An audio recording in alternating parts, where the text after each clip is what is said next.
feel like I'm like the Ira Glass of Essential. And I know that that's not true. That's what I want. That's what I aspire to. But ooh, I can tell. Not the case. Well, actually, I think that Kate is kind of like the Ira Glass of Essential. Kate definitely has a great voice.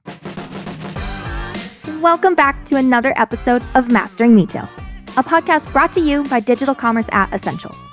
Today, I'm going to give you everything you need to know about paid search on Amazon, which falls into the bucket of media and makes the title of our podcast make complete sense.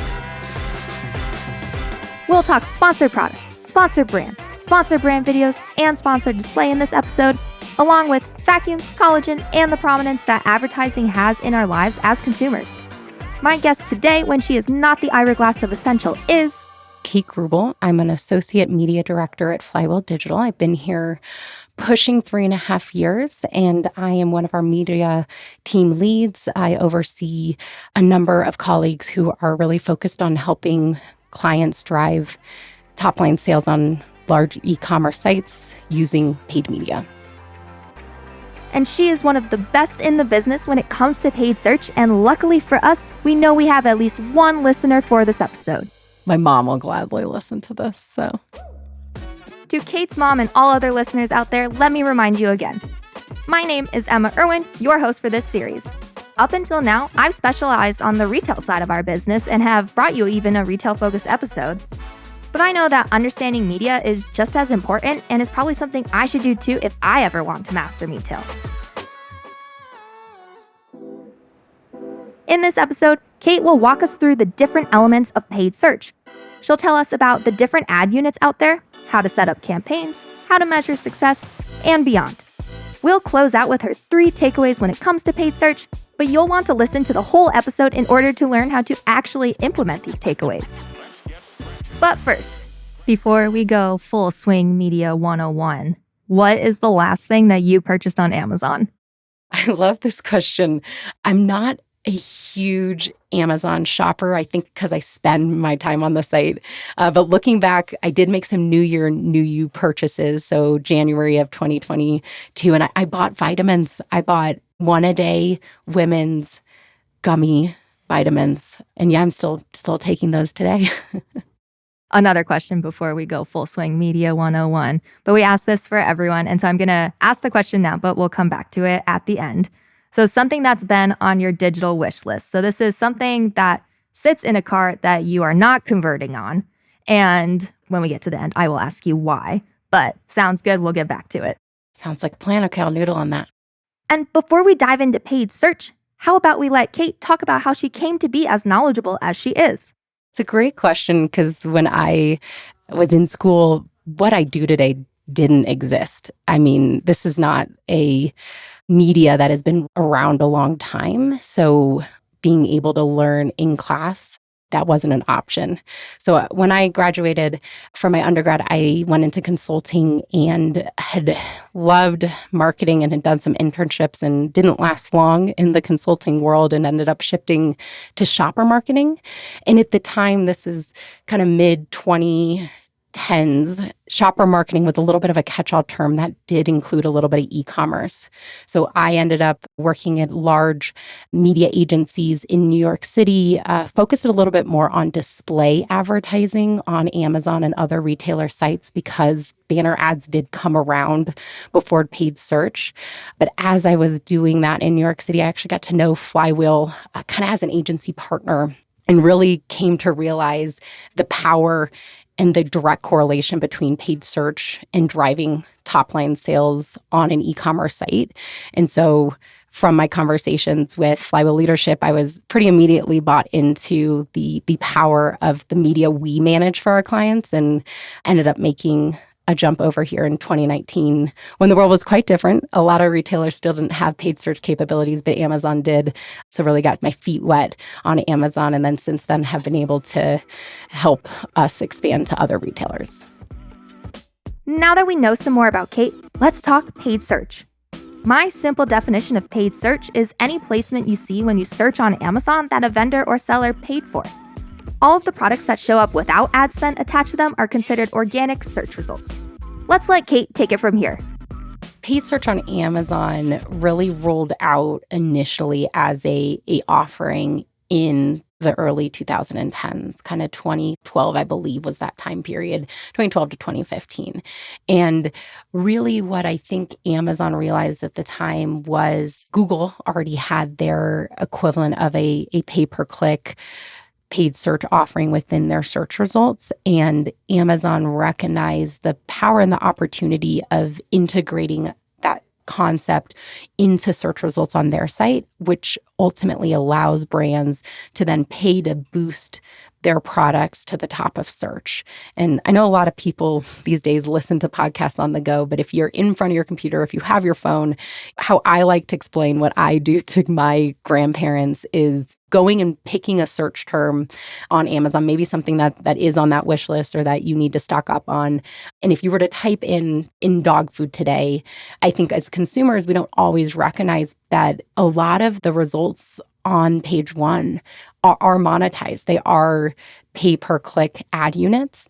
And where that media offering, that media tactic has been so powerful is that we've been able to see firsthand that a product that isn't on page one, that is able to show up in the ad units that are at the top of search result and get clicks that they're paying for, ultimately can see their organic listing for that same product come onto page one.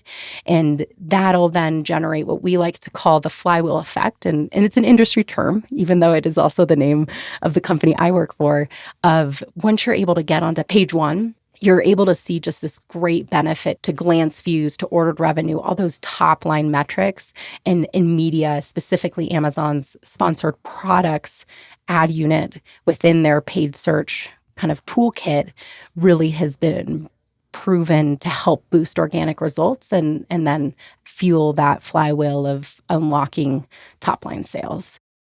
Why is it so important to invest in paid search on Amazon? Could you survive in e-com without that? Such a good question. I get that a lot in my day to day. Well, I say that I get it a lot. I think I get the pressure to make sure that continued investment today is the right decision for businesses. But generally, I think most brands, especially consumer packaged good companies, recognize that it's almost become table stakes. And what I mean by that is Amazon is truly, and other retailers at this point as well, it's truly an endless shelf.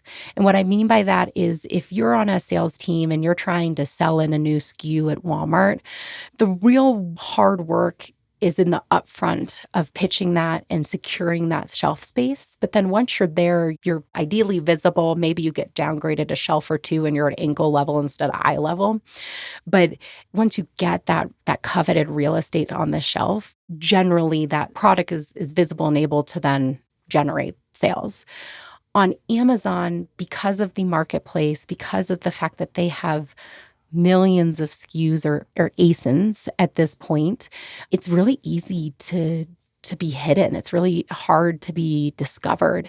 And paid search has proven to be that tactic that is, I don't want to say a equalizer, because brands with bigger budgets tend to be able to pay for that increased visibility, but it does almost equalize for any seller on Amazon the opportunity to have your product be discovered, because it enables you to pay to boost it to the top of search.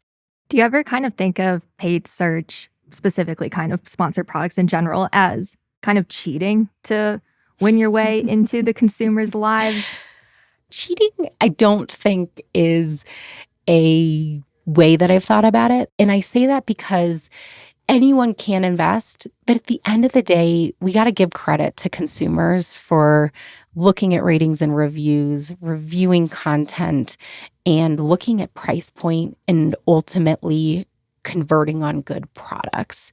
I've had the experience of promoting products on Amazon that don't meet the needs of consumers. I've worked in the beverage space and on a product that just wasn't hitting the flavor profiles that consumers were looking for. And no matter how much we invested behind paid search to get that product visible. As ratings and reviews came in, as the price point of that product wasn't as competitive as other offerings, there really wasn't anything we could do with media to turn that ship around. So don't view it as cheating per se, because I do believe and trust in the consumer to ultimately, by clicking and by converting, helping to inform the algorithm as to whether a product that wants to be boosted really deserves that real estate. I'm sure people could debate that, but that's kind of my gut reaction to that question. So now you have a grasp on what paid search is, which is great because if you work in e-commerce or want to work in e-commerce, you need to know this. And if you're a brand or a manufacturer and you want to sell stuff on Amazon really well, this is vital knowledge. Next, we're going to break down sponsored products, which are, as you'll hear, maybe the best ad unit ever made. I'm going to roll us into sponsored products, and we're here for education. What is a sponsored product? Such a good question. So to me, sponsored products are the sneakiest of Amazon's ad units because they look the most like an organic listing. So if you, again, have your phone in front of you, if you want to go onto Amazon, or if you have your computer and type in the keyword of your choice, the search term of your choice into the search bar, what we typically see on Amazon on desktop is that the first 4 product listings that are showing up at the top of search results are paid sponsor products units. And there's a small bottom right corner of that listing right below the primary image that says sponsored. And that really is the most impactful ad inventory in most categories to be winning. As you scroll down the page on desktop, we tend to see an additional 4 units middle of the fold, and then an additional 4 units that show up right before the option to click to the next page of search results. I did that all in real time as you were talking. What did you see? Was I accurate? Some keywords in some categories like electrics or electronics, they don't have the same exact layout as a consumer packaged category. So what keyword did you look up? I'm curious. Collagen. Collagen. Oh, that's a popular term on Amazon. I'm aware. Okay. And did you see 4 units on desktop and 2 on mobile? Well, I did not pick up my phone. That's a little too much for me to pay attention to. But interestingly, the first listing is an Amazon brand that I believe might be hard-coded into there. But the next 3 are sponsored products, and then 4 organic. Then we got the Climate Pledge Friendly carousel. We've got Amazon's Choice carousel. We've got editorial recommendations, and then about a lot more. My Zoom is very tiny, so a lot of organic listings after that. Yeah, I mean, you've called out some great features that we've started to see appear over the last couple of years in search results that, in my opinion, make showing up in paid inventory that much more critical. A lot of industry news, articles, opinion pieces right now are really honed in on the fact that Amazon is aggressively monetizing page 1 of search results and really pushing down organic results on page 1, or even just minimizing the amount of real estate available for organic results. And so as a result of that, paid search becomes that much more critical, because without those ad units, even if you're a top 50 item organically, you might be at this point pushed to page 2. So glad that Collagen had quite a diversified amount of widgets and ad units on page 1. That's definitely more and more common today. You're a manufacturer. How do you even approach getting yourself a sponsored product placement? Good question. So if you're just embarking on the journey of paid search with Amazon, Amazon Advertising has a great website where you can click to sign up for an account and create an Amazon Ads Council instance that'll be available linked via your Seller Central or Vendor Central. Once that's generated and you're able to go in and set up campaigns, on our side, the first kind of work that we do with our clients is identifying what are the SKUs we want to promote.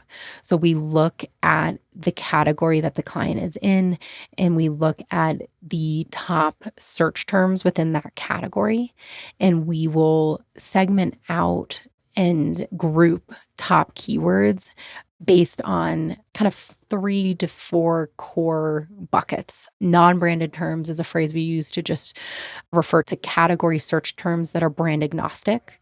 Branded terms would be search terms that we want to be bidding on that are specific to the manufacturer that is looking to run the media. Conquesting terms would be competitors within the category and their branded search terms. And then we can, diversify and broaden by looking at basket building terms as well. And so maybe if you're selling wipes on Amazon, baby wipes, then a basket building term could be diapers. And we are able to generate that list of keywords that we might want to prioritize using Amazon brand analytics, the search term report that's available in there. And then we've actually been ingesting that search trend data for a really long time, where we're also able to look historical back 2+ years at search trends to be able to make sure we're covering all of the most important terms in a category to be showing up on, but then able in parallel to keep a pulse on what terms might be emerging as keywords we would want to focus on in 1 to 2 months' time. And once we have that list of terms, we'll then look at the actual search results on Amazon for those terms to help devise the recommendation we'll make on which products to promote. Okay, you know what a sponsored product is and how to make it there. But now we need to know how to measure the success, because it's clearly not free to win sponsored product placements, and you probably want to see some return on your investments. Really, at the end of the day, how we like to approach measurement for paid search is contribution of your paid media to top line sales. We really want to try and break the habit and the just natural instinct that a lot of us feel to look at ROAS, which is return on ad spend, or ACOS. We don't use that on our side, but it really tends to be that inverse of ROAS. So good job, Emma. So ROAS, ACOS, we really dissuade clients from having a KPI for those metrics and instead trying to have a guardrail for them. And why we do that is that we have proven time and again, especially on top category terms, that if we're able to partner on a test with our clients to get them to decrease their ROAS and invest more heavily in a category term, that then does drive top line sales and helps boost organic rank. On our side at Flywheel, the core KPIs that we like to focus on with our clients using proprietary measurement tools that we've built in-house. So looking at what percent of the time are we showing up at the top of search, and then over time, the impact at a keyword level. So this is pretty granular measurement, but the organic rank change of the ASIN that we're consistently promoting above the fold. And what we've been able to prove out is that if you're, say in the month of March, you had a $7 ROAS, but in the month of April, if we can partner with a client to get comfortable with maybe a $3 or $4 ROAS on a category term, or even lower, if I can get a client to go lower, it makes me very happy. We'll then monitor that organic rank change throughout April, and then top line sales, so ordered revenue, shipped COGS for that ASIN as well. And what we've been able to prove out is that in the right category auction, when you're promoting that right product that is likely incremental, that is competitive from an ASP standpoint, got its content not optimized, that willingness to decrease your ROAS guardrail does result in organic rank growth and does result in top line sales. In our last episode, we heard Danny mention incrementality. The word incrementality is actually not an English word. Incrementality is totally fake. The word incremental is real, but incrementality is just, nonsense hybrid jargon. I mean, every time I type it into a deck, I still get like the red lines underneath. So, eventually I'm going to have to just get over the fact that it's not a real word, but it still irks me every time I see it written. No surprise, Kate mentions it here too, even in a similar way. You'll want to remember incrementality as something important from this podcast because this isn't even the last time we'll hear it. My 101 definition of an incremental sale is a sale that would not have happened without the help of advertising. The last KPI that I think as an industry we are all really striving to get to is incrementality. So that I think is a word that was made up by marketers. Anytime I type it in an email, Google and Microsoft tell me it's not a word, but it is one we use all the time. And really what that refers to is just, did the media drive a sale that wouldn't have happened without the media?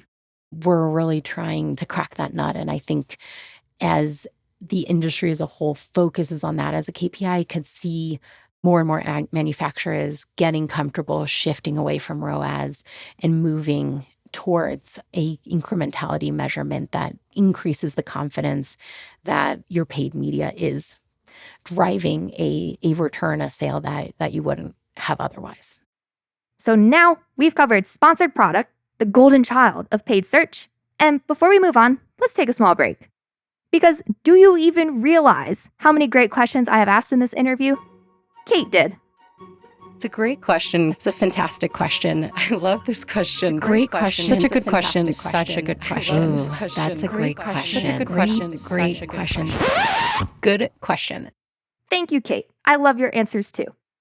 Next, I bring us into some different ad units that Amazon offers, which are sponsor brands and sponsor brand videos. Take a seat while Kate explains these two. Amazon does have additional ad products within paid search, specifically sponsor brands and sponsor brand video, that are really great ad units to help with higher funnel consideration and awareness strategies.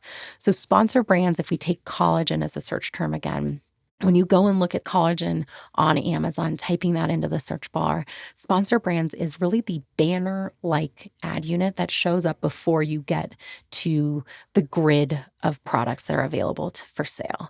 That is the, I would say, most customizable ad unit right now with Amazon, in that you're able to upload a custom image to help hit on a product benefit or a product differentiator. You're able to include a headline. You get 50 characters to come up with something that's hopefully going to help drive click-through rate. And then you're able to feature typically 3 products or even integrate aspects of your brand store into that ad unit.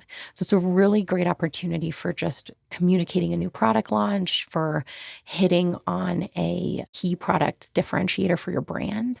And one of the ways we love to use this ad unit is that it does pull in deal flags when you're running a promotion on Amazon. So it's a great, just highly visible and eye-catching ad unit to help with conversion and sell-through for any deals of the day or Prime Day, Black Friday, Cyber Monday offers that you might be running. And then if you scroll down, all of that was just sponsor brands. If you scroll down within search results, today, most keywords also have a video ad unit that auto plays on mute. And that is that sponsor brand video campaign type. And today you can only tie one ASIN to that ad unit. But the way the layout works is that it runs your video. We typically recommend 6 to 15-second assets. So it's a great ad unit for product launches again, or promoting a more premium ASIN driving trade up. And where we have seen today this ad unit perform is it does tend to have a much higher click-through rate than any other ad inventory on Amazon. We've got one more type of ad unit that we'll cover in this episode. That is sponsored display. And as a note, you should tune into our next episode because we'll dive deep into DSP, which is fairly similar to sponsored display, but still its own beast worthy of its own episode. Sponsored display has actually been around as an ad longer than sponsor brand video, even though there's been a pretty sincere rebranding on Amazon's ad side. When I started out in the industry, quite a half a decade ago now, plus, sponsored display was referred to as product display ads. And really, it was just Amazon's banner, like ad real estate, incorporated mostly on product detail pages, and then also along the left-hand rail of search results themselves. There's a 160 by 600, I think is the specs for the ad unit that shows up there. And where Amazon Ads has really been focused is on improving the targeting opportunities and the strategies that you can use with this ad product. And I think it's been a big focus because it does have a huge opportunity from a scale perspective. So you can't target by keyword if you're running a sponsored display campaign. Instead, you're targeting by audience, or you're targeting by what's called product targeting or product attribute targeting, where you're putting in a brand or even a list of ASINs and you're telling the algorithm, I want to show up on the product detail page of this ASIN, or I want the opportunity to show up wherever this ASIN is organically. And so when you think about just the ability to use audience targeting, such as a lifestyle audience and in-market audience, or going after repeat purchasers or repeat PDP viewers, we're telling the algorithm with those strategies that I can show up anywhere on Amazon, or in some instances off of Amazon. And you're opening that inventory pool to be so much wider than if you're saying, hey, I just want to show up in sponsored products on the keyword collagen or on the keyword dog food. You've learned about sponsored products, sponsored brands, and sponsored brand videos, and sponsored display. Before we get to our 3 takeaways for success on Amazon via paid search, I needed to know something. You are a brand, you're given a budget. How do you go about allocating your budget to the different ad units that exist? I get that question all the time. I figured. And so I do want to caveat that there are going to be nuances. It's really important for a brand to understand their category, to understand consumer behavior within their category, and then understand their position in the category in terms of, market share or just sales leadership, et cetera. And in making an intentional effort to keep those factors in mind as you're thinking about that investment split. But I would say in general, we do recommend a heavier investment in over 50% of a paid search investment in sponsored products. But I would say for a run-of-the-mill, maybe category leader brand, I'd likely recommend a 60 to 70% sponsored products, 10 to 20% sponsored brands, and then that remaining 10% or so to sponsored display. Your first dollar, where does it go? Everyday sponsored products, and likely on a top category keyword.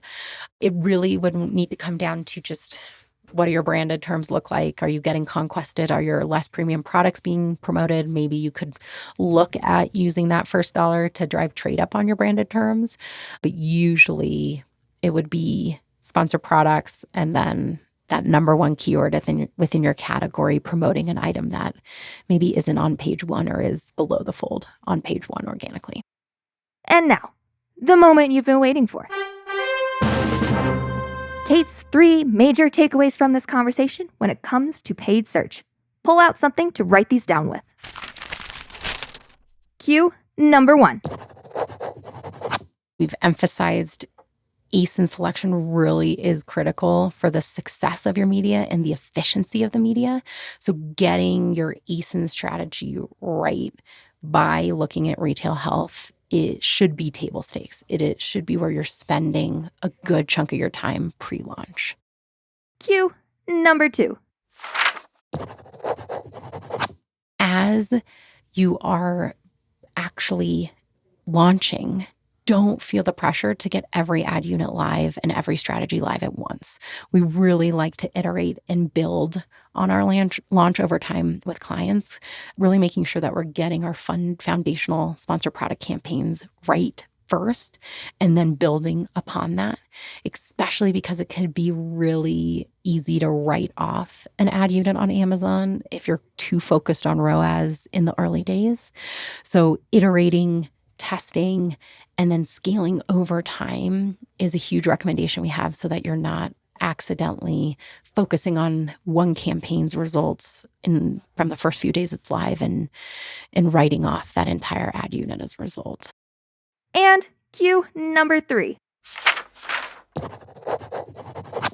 Lastly, really challenging yourself and your leadership team to try and fight the convenience of using ROAS as a KPI. Yes, it is more complex to be looking at share of voice. Yes, it is harder to be tracking organic rank at scale, but using metrics like share of voice, organic rank, impact on contribution of AMS to top line sales, and then striving for an incrementality metric really are going to unlock the most powerful performance results, the most powerful insights, and then hopefully also enable you to really use paid search as a means to hit your sales goals versus just an investment that you're making because Amazon and their JBP want you to. And that is your paid search on Amazon Masterclass episode.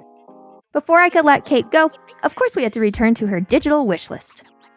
Circle back on our digital wish list question. That thing, I'm sure you forgot to noodle on it because we've talked so much, but that thing that's just been in your cart for so long and you won't actually convert on it. I think I'm getting closer to converting, but both the Dyson hair wrap and the Dyson vacuum that is cordless.